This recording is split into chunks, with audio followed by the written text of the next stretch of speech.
Hi, it's Grandpa from Grammy and Grandpa Read, and today's book is the Butter Battle book, and it's by Dr.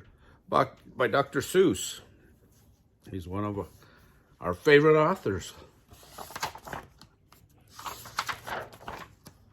I've never read this one before, so it'll be a first time for Grandpa as well.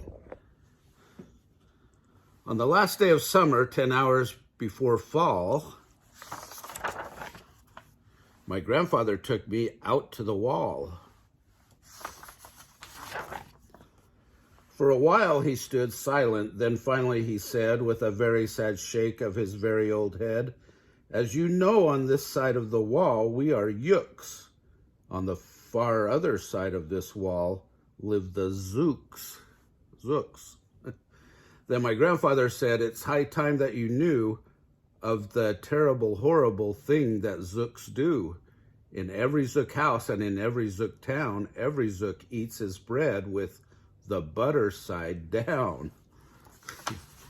How does it not fall off? "But we Yooks, as you know, when we breakfast or sup, spread our bread," Grandpa said, with the butter side up. "That's the right, honest way," Grandpa gritted his teeth. "You know, so you can't trust a Zook who spreads butter underneath. Every Zook must be watched. He has kinks in his soul. That's why, as a youth, I made watching my goal, watching Zooks for the Zook watching border patrol." In those days, of course, the wall wasn't so high, and I could look any Zook square in the eye. If he dared to come close, I could give him a twitch with my tufted, prickly snickberry switch. For a while, that worked fine. All the Zooks stayed away, and our country was safe. Then one terrible day, a very rude Zook by the name of Vantage snuck up and slingshotted my snickberry switch. With my broken off switch, with my head hung in shame, to the chief Ukaroo in great sorrow I came.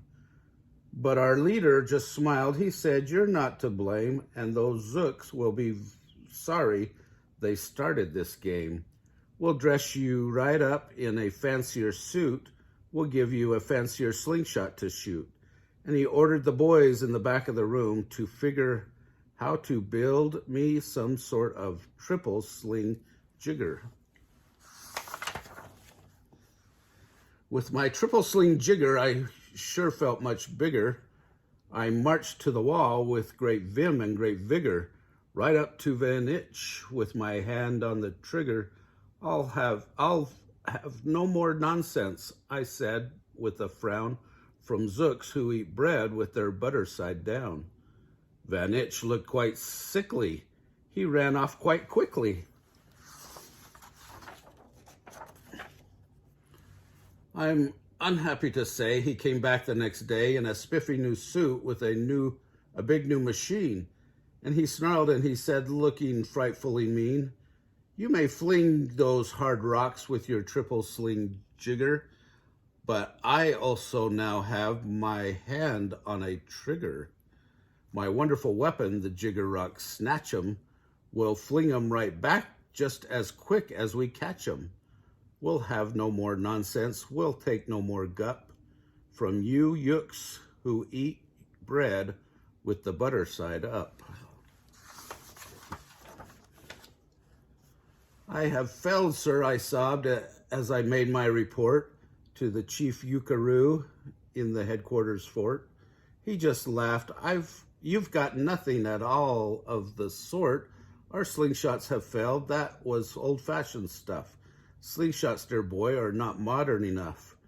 All we need is some newfangled kind of a gun. My boys in the back room have already begun to think up a walloping whiz-zinger one. My bright boys are thinking they're on the right track. They'll think one up quick and we'll send you right back." They thought up a great one. They certainly did. They thought up a gun called the Kickapoo Kid, which they loaded with powerful puadoo powder and ants' eggs and bees' legs and dried fried clam chowder. And they carefully trained a real smart dog named Daniel to serve as our country's first gun-toting spaniel. Then Daniel, the Kickapoo Spaniel, and I marched back toward the wall with our heads held up high. While everyone cheered and their cheers filled the sky, fight, fight for the butter side up, do or die. Well, we didn't die, or we didn't quite die. We sure did get worsted. Poor Daniel and I, Vantage was there too, and he said the old pig, the boys in my back room invented this rig called the 8-nozzled elephant-toted Bloom Blitz. It shoots high explosive sour cherry stone pits and will put your dumb Kickapoo Kid on the fritz. Poor Daniel and I were scared out of our wits. Holy cow. Once more, by Vantage, I was bested and beat. Once again, I limped home from the wall in defeat. I dragged and I sagged, and my spirits were low as I thought that they could ever go.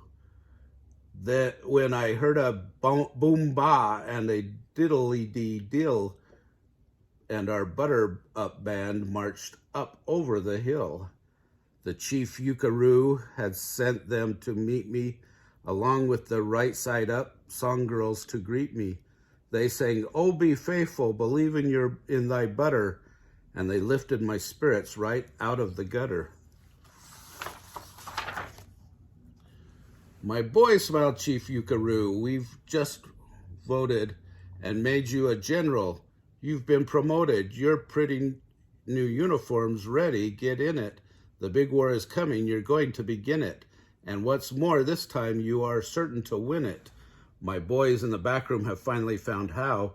Just wait till you see what they're puttered up now.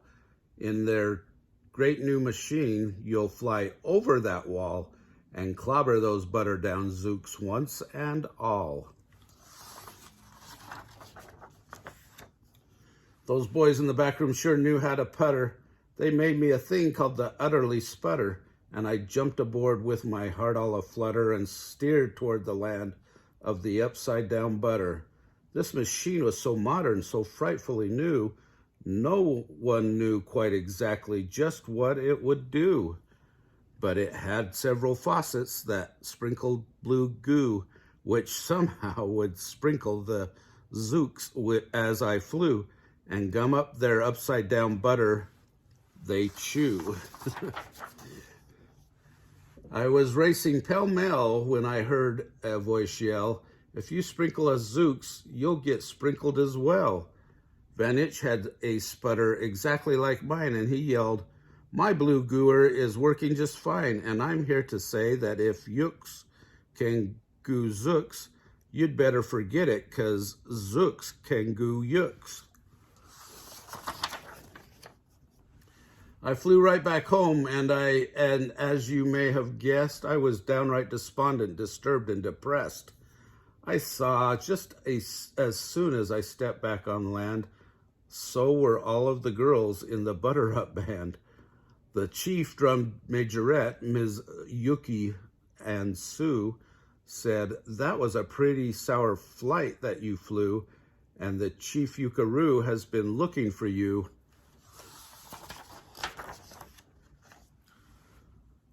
I raced to his office. The place was a sight. "Have no fear," said the chief. "Everything is all right. My bright backroom boys have been brighter than bright. They've thought up a gadget that's newer than new. It is filled with mysterious moolaka moo and can blow all the Zooks clear to Salamagoo. They've invented the Bitsy Big Boy Boomeroo. You just run to the wall like a nice little man, drop this bomb on the Zooks, just as fast as you can. I have ordered all yooks to stay safe underground while the bitsy big boy Boomeroo is around. It's like they're all pretty scared of that little teeny bomb. As I raced for the wall with the bomb in my hand, I noticed that every last yook in our land was obeying our chief Yukaroo's grim command. They were all bravely marching with banners aflutter down a hole for their country and right side up butter. That's when Grandfather found me. He grabbed me, he said, "You should be down that hole and you're up here instead, but perhaps this is all for the better somehow. You will see me make history right here and right now."